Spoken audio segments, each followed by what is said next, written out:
Welcome, dear friends, to this summer solstice celebration.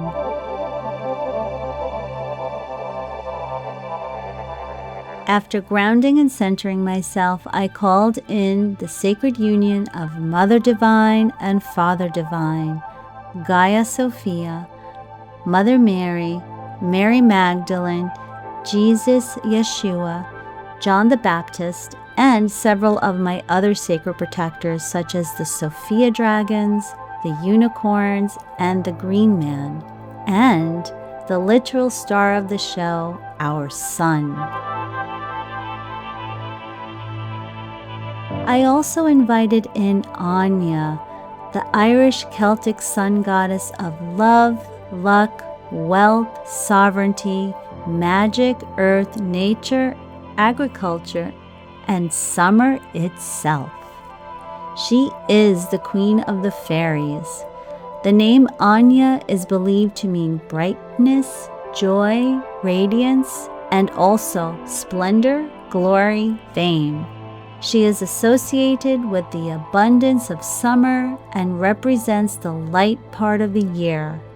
Anya is celebrated on August 1st, and she is also celebrated at midsummer, usually on June 23rd or St. John's Eve. St. John's birthday is usually celebrated on Christian calendars on June 24th. This was the date of solstice on the Julian calendar and remained the traditional date of midsummer for many centuries. To this day, Sweden especially has a grand tradition of midsummer celebrations on the 24th of June. And it is called midsummer because in the older European traditions, summer began at May Day or May 1st. June 23rd has also been known as Day of the Fairy Goddess, when the Welsh Celtic goddess Rhiannon was also celebrated. The solstices have been celebrated throughout the world, throughout the ages, in Asia, Africa, Europe, and the Americas, in various spiritual and religious traditions. Many ancient stone structures and monuments throughout Eurasia and the Americas aligned with sunrise or sunset on the summer solstice, showing it has been honored since Neolithic times.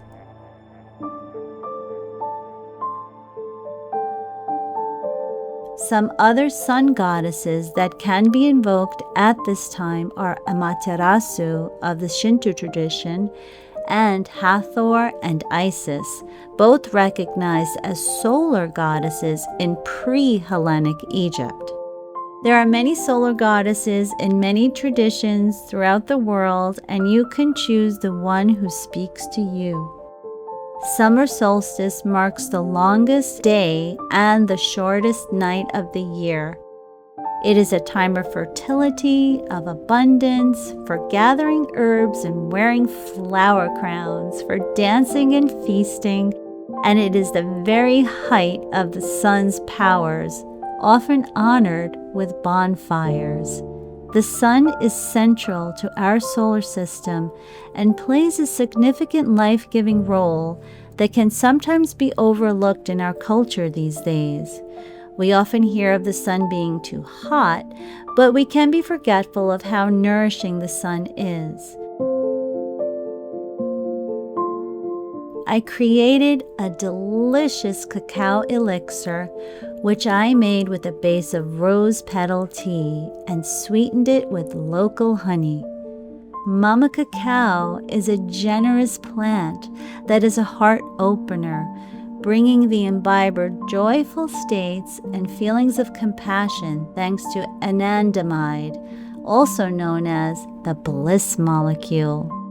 Being rich in phenylethylamine, or PEA, she is a mood booster, bringing focus and clarity. Roses are known to be high in antioxidants. They can help relieve physical and emotional pain, have anti-inflammatory properties, and are a mood elevator. Roses are also a heart opener, softening one's feelings and bringing the heart to joy and comfort.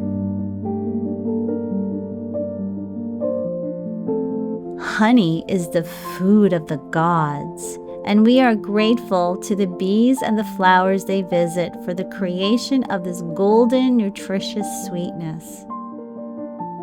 As I bring the cup to several of my chakras or energy centers, I offer my gratitude to each of these glorious plants, giving thanks for being such a special part of the ceremony and for generously providing me so much goodness and happiness.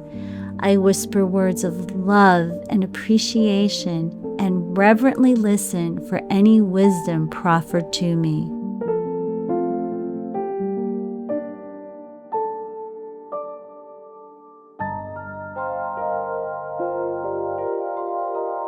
A plant that is especially noteworthy at this time is, of course, St. John's wort, so called because it tends to bloom around the 24th of June. Wort, W-O-R-T, simply means plant or herb, and it has nothing to do with witches. Or does it? The green witches would definitely have something to say about that. This lovely herb is known by several other names as well, but it is always a good bet to refer to it by its Latin name, Hypericum perforatum. There are several species of Hypericum, and perforatum has been the most used medicinally. St. John's wort is a great plant for attracting pollinators such as butterflies and bees.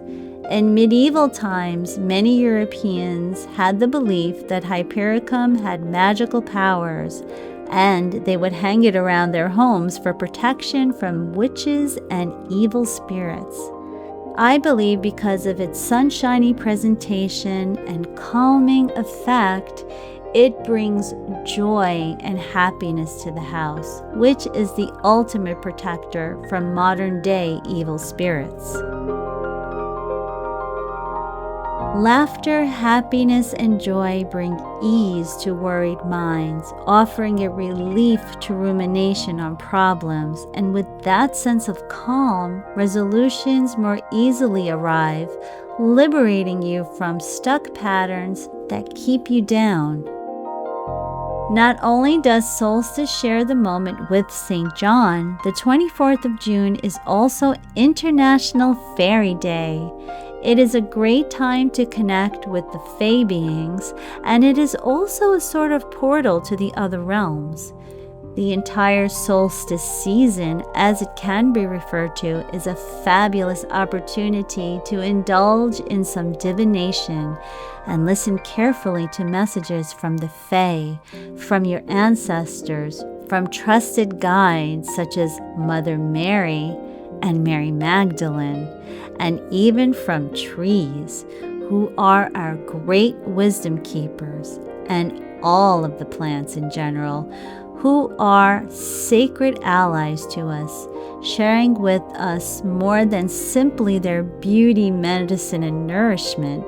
They provide us sacred soul medicine and guidance as well. I hope you have enjoyed this little journey with me into the land of magic and wonder, and I hope I have sparked a tiny bit of interest in you to have your own sacred ceremony in the park with a plant ally or three, dancing with the Fae, surrounded by all the elements, embraced by the trees, and held in love by Lady Gaia herself. Happy summer, everyone!